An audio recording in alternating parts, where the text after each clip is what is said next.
আজকে আমরা বিশ্বাস, অত্যাচার আর এক অবিশ্বাস্য আত্মত্যাগের এক অসাধারণ গল্প শুনব। এই ঘটনাটা একটা হাদিস থেকে নেওয়া, আর পবিত্র কোরআনেও এর কথা উল্লেখ আছে। চলুন শুরু করা যাক। আমরা এই বালকের প্রভুর ওপর বিশ্বাস আনলাম। একবার ভাবুন তো, হাজার হাজার মানুষ একেবারে মৃত্যুর সামনে দাঁড়িয়ে একসাথে এই কথাটা চিৎকার করে বলছে। কিন্তু কে এই বালক? কি এমন করেছিল সে যে তার জন্য এতগুলো মানুষ জীবন দিতেও রাজি হয়ে গেল? চলুন এই অসাধারণ গল্পটার ভেতরে ঢোকা যাক। গল্পের শুরুটা হয় এক রাজ্যে, যেখানে এক বাদশাহ তার ক্ষমতা টিকিয়ে রাখার জন্য পুরোপুরি এক জাদুকরের ওপর নির্ভরশীল ছিলেন। সমস্যা হলো, সে জাদুকর আস্তে আস্তে বুড়ো হয়ে যাচ্ছিলেন। তো সেই জাদুকর, যার দিন ফুরিয়ে আসছিল, সে একদিন বাদশার কাছে গেল, গিয়ে বলল, একজন চালাক চতুর ছেলে খুঁজে দিন তো, আমার সব জাদুবিদ্যা ওকে শিখিয়ে দিয়ে যাব। আর এভাবেই কিন্তু আমাদের গল্পের মূল নায়কের আগমন ঘটে। বাদশার হুকুমে ছেলেটার রোজ জাদুকরের কাছে যাওয়া আসা শুরু করল। কিন্তু তার এই যাত্রাপথেই এমন একজনের সাথে দেখা হয়ে গেল, যিনি তার জীবনটাকেই পুরোপুরি বদলে দিলেন। তিনি ছিলেন একজন পাদ্রী। এই সাক্ষাৎটাই ছিল গল্পের মোড় ঘুরিয়ে দেওয়ার মতো একটা ঘটনা। এখানে দেখুন, ছেলেটার সামনে তখন দুটো পথ। একদিকে জাদুকরের দুনিয়াবি ক্ষমতার আকর্ষণ, আর অন্যদিকে সেই পাদ্রীর শেখানো আধ্যাত্মিক জ্ঞান। ছেলেটা প্রতিদিন পাদ্রীর কাছে গিয়ে বসত, মন দিয়ে তার কথা শুনত, আর ধীরে ধীরে সেই ঐশ্বরিক জ্ঞানের দিকে ঝুঁকে পড়ছিল। ছেলেটার মনে তখন একটাই প্রশ্ন, কোন পথটা আসল, জাদুকরেরটা নাকি পাদ্রীরটা? সে ঠিক করল, এটার একটা পরীক্ষা হওয়া দরকার, আর সেই সুযোগটাও কিন্তু খুব তাড়াতাড়ি চলে এসেছে। একদিন হলো কি, একটা বিশাল জন্তু এসে রাস্তার মাঝখানে দাঁড়িয়ে গেল। ভয়ে আর কেউ সেই রাস্তা দিয়ে যেতে পারছিল না। ব্যাস, এই ভয়ঙ্কর পরিস্থিতি ছেলেটার জন্য একটা পরীক্ষার সুযোগ হয়ে দাঁড়ালো।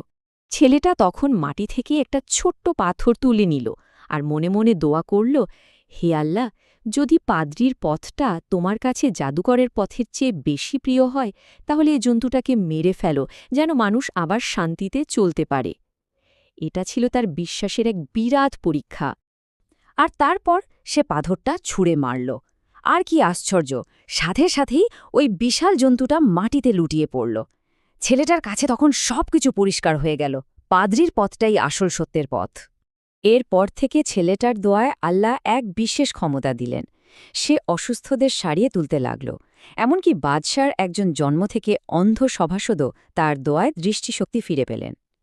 এই খবরটা যখন বাদশার কানে গেল, তিনি রাগে ফেটে পড়লেন। বাদশাহ দেখলেন রাজ্যের মানুষ সব জাদুকরকে ছেড়ে ওই ছেলেটার দেখানো এক আল্লাহর পথে চলে যাচ্ছে। এটা তার ক্ষমতার জন্য এক বিরাট হুমকি ছিল। তাই তিনি রেগে গিয়ে হুকুম দিলেন, ছেলেটাকে মেরে ফেলতে হবে। বাদশাহুর প্রথম প্ল্যান ছিল বেশ ভয়ঙ্কর। তিনি তার লোকদের বললেন, ছেলেটাকে রাজ্যের সবচেয়ে উঁচু পাহাড়ের চূড়া থেকে নিচে ফেলে দিতে। কিন্তু যখন তারা ছেলেটাকে নিয়ে পাহাড়ের একেবারে চূড়ায় পৌঁছল, ছেলেটা আল্লাহর কাছে দোয়া করল, আর সাথে সাথে পুরো পাহাড়টা এমনভাবে কেঁপে উঠল যে বাদশাহর সব লোক নিচে পড়ে মারা গেল। কিন্তু ছেলেটা, সে একদম অক্ষত অবস্থায় ফিরে এলো। বাদশাহ তো আরও রেগে গেলেন। এবার তিনি হুকুম দিলেন, ছেলেটাকে একটা নৌকায় করে একেবারে গভীর সমুদ্রে নিয়ে যাও, আর ওখানে ওকে ডুবিয়ে মারো। কিন্তু এবারও একই ঘটনা ঘটল। ছেলেটার দোয়ায় সমুদ্রে নৌকাটা উল্টে গেল। বাদশার সব লোক ডুবে মারা গেল। কিন্তু ছেলেটা আবারও হেঁটে একেবারে অক্ষত অবস্থায় বাদশার সামনে এসে হাজির হল। ছেলেটা এবার বুঝতে পারল যে আল্লাহর ইচ্ছা ছাড়া তাকে মারা সম্ভব না। সে এটাও বুঝল যে তার মৃত্যুকে একটা শক্তিশালী বার্তায় পরিণত করতে হবে। তাই সে নিজেই একটা অদ্ভুত প্রস্তাব নিয়ে বাদশাহর কাছে গেল। সে একদম নির্ভয়ে বাদশাকে বলল, আপনি আমাকে কিছুতেই মারতে পারবেন না, যদি না আমি যা বলছি ঠিক সেভাবে কাজ করেন। ভাবা যায় সে যেন নিজের ভাগ্যটা নিজের হাতেই তুলে নিল। এরপর ছেলেটা বাদশাকে যা বলল তা শোনার মতো। সে বলল, শুনুন, সব মানুষকে আগে একটা খোলা মাঠে জড়ো করুন। এরপর আমারই তুন থেকে একটা তীর বের করে ধনুকে লাগান, আর তারপর তীরটা ছোড়ার ঠিক আগে আপনাকে বলতে হবে, বিসমিল্লাহির রব্বিল গোলাম, মানে এই বালকের প্রভুর নামে। তারপরই তীরটা ছুড়বেন।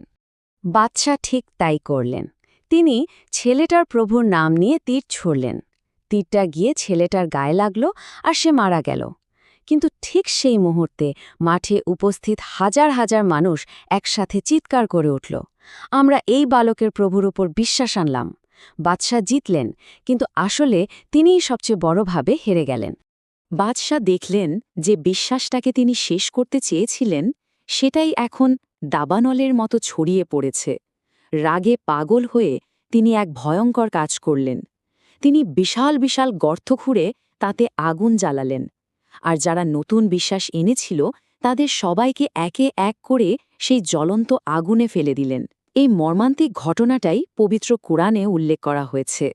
পবিত্র কোরআনের সূরা আল বুরুজে আল্লাহ বলছেন, ধ্বংস হয়েছিল গর্তওয়ালারা, যাতে ছিল ইন্ধনপূর্ণ আগুন, যখন তারা তার কিনারায় বসেছিল এবং তারা বিশ্বাসীদের সাথে যা করছিল তা দেখছিল।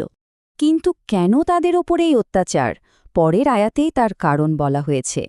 আর তারা তাদের থেকে প্রতিশোধ গ্রহণ করেনি শুধু এই কারণে যে তারা মহাশক্তিমান পরম প্রশংসিত আল্লাহর প্রতি ঈমান এনেছিল, যার মালিকানায় রয়েছে আসমান ও জমিনের সার্বভৌমত্ব। আর সবশেষে সেই অত্যাচারীদের পরিণতির কথা বলা হয়েছে। নিশ্চয়ই যারা মমিন পুরুষ ও মমিন নারীদের ওপর অত্যাচার করেছে, তারপর তওবা করেনি, তাদের জন্য রয়েছে জাহান্নামের শাস্তি, আর তাদের জন্য আছে দহন যন্ত্রণা। এই পুরো গল্পটার শেষে একটা প্রশ্ন রেখে যায়, একটা বিশ্বাসের মধ্যে আসলে কি এমন শক্তি থাকে যা একটা গোটা সাম্রাজ্যের চেয়েও শক্তিশালী হতে পারে আর যুগের পর যুগ টিকে থাকতে